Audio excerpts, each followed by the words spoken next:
Po, yan po ang papaya. Yan po ang papaya. Papaya po na hinog, kaso matikas pa.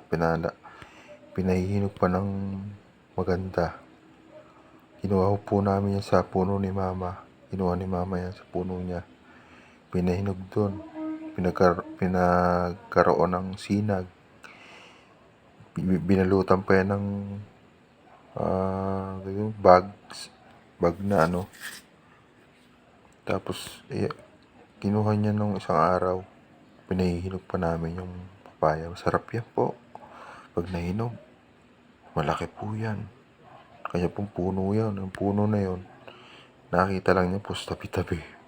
Kanya pong tinanim. At yun po namumunga na marami. Yung isa, dalawa po yun. Yung isa malaki ang mga bunga. Ito po nauna, malaki rin to. Mas malaki nga lang yun. Tsaka malaki katawan ng puno.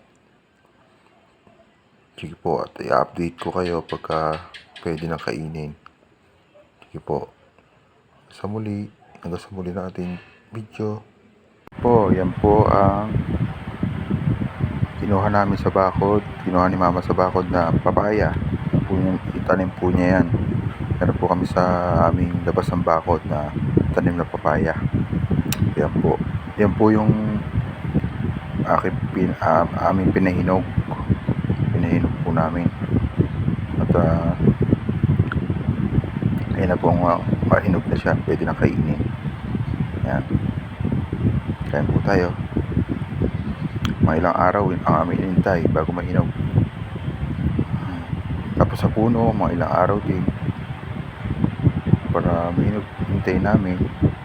Tapos nung meron na siyang sinag na hinog na ang itsura na sinag na yellow, kinuha na ni Mama. Tapos pinahinog. Nilagay niya sa isang tabi ng mahinog. Hinog na. Matamis po yan. Sarap. Hindi po. Hanggang dito na lang po. Nagkakain ako ng papaya. Hanggang sa muli. God bless. Ingat kayong lahat. Bye.